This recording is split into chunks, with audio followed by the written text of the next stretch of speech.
Please join me in a warm and heartfelt homecoming reception for one of our own, Jerry Evensky.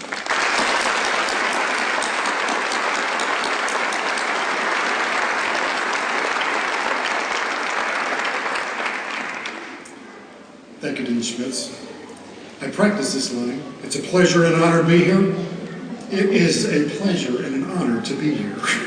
I feel it now, not just practicing. What a beautiful scene this is. I love graduations. We were talking about this as we were coming in. At Syracuse, I go as often as I can, which is most years, and I serve as a faculty marshal. And as a faculty marshal, I wear a cap and a gown. I wear the Syracuse orange. So it's this bright orange gown, this bright orange cap, and I look a lot like a bright orange mushroom, a tall one at that, as I help students get to their seats. I look like a dope, but I love the day, because everybody's happy, and it's true today too. The faculty up here behind me, and administrators up here behind me, they are delighted to be here. They're feeling the pride, the joy.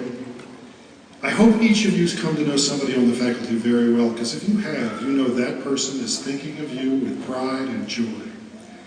But I can tell you as a faculty member, the folks up here that don't know you, they're very proud of you too. They know the path you've traveled is not strewn with rose petals. It's a path full of exams and papers and labs and God knows what else. And they're very proud because you took a hard road and you did it. It's a beautiful thing to be here with you. And you're surrounded by parents, grandparents, siblings, spouses, children, friends.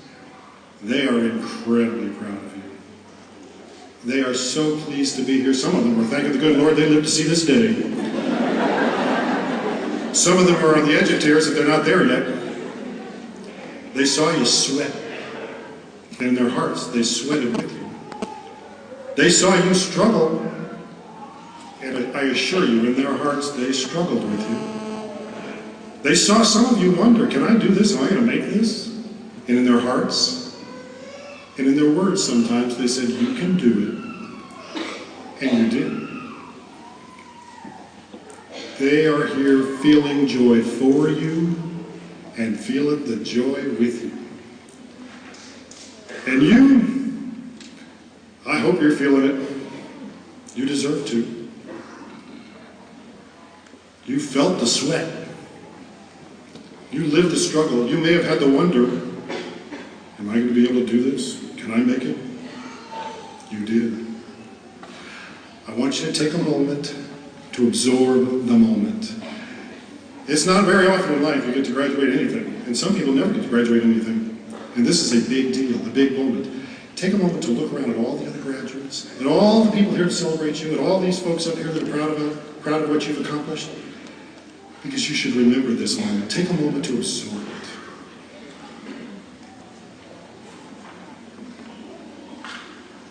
Now that you've looked out, I want you to take a moment to look in. I want you to take a moment to look into your heart and look into your soul and say to yourself with all the pride and all the joy you truly deserve, I did it. You did. And it's a big deal. Sounds nice, doesn't it? This represents a huge accomplishment. And we're here to celebrate all the wonderful accomplishments that this represents. But they call today commencement, and I looked it up to be sure. It means a beginning or a start. You're done with your degree, but there's much more to be done. For some of you, you are about to begin a professional path. Many of you are already along a professional path. I am along a professional path too. And as a geezer, I'm way far beyond where you guys are. So, and I've learned a few things. I just wanted to take a moment to share. Some of these lessons you may have already learned, but it's good for review, as those of you in education know. So, two things I'd like to review with you, or introduce some of you to. I got my master's in education right here at UMSL, and as part of my program, I did my student teaching just down the road, as was mentioned, in the Webster Groves School District. The teacher who mentored me was a wonderful human being and a very, very good teacher named Lou Hoffman. Lou gave me back-to-back 11th grade social studies classes and basically said, for a semester, go teach them. And he said, when you're done each day, I want you to come down to my office and let's talk about what happened, how it's going, where you're going. And each day I did it. I taught my 2 classes and I went down to Lou's office and we talked. I learned a lot from talking to Lou.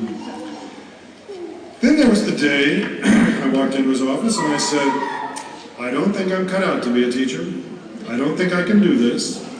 I had just had 2 back-to-back, terrible, horrible, miserable classes, and I was certifiably bummed. I was depressed. It had been a very bad day. And so Lou looks at me, and he says, and I'll never forget the look on his face, with a smirk, bad day, huh? And I'm thinking, you're Mr. Sensitivity. He said, Evensky, he never called me Jerry, he always called me Evensky. He said, Evensky, you're going to have bad days. And he went into this litany of reasons a teacher has a bad day, and I'm sure there's a parallel universe for nursing, fine arts, and communication, but what he said about teaching was, he said, Jerry, or Evensky, there's going to be the day after Halloween when they're so full of sugar that they can't even get off the wall, much less pay attention to you, and that's going to be a bad day, nothing you can do about it. Then there's going to be the day before the prom weekend when they're so excited they're hanging off the ceiling, and it's going to be a bad day, and there's nothing you can do about it. And then there are going to be days when you try something creative and new and innovative, and sometimes you're going to be so proud and sometimes going to fall on its face.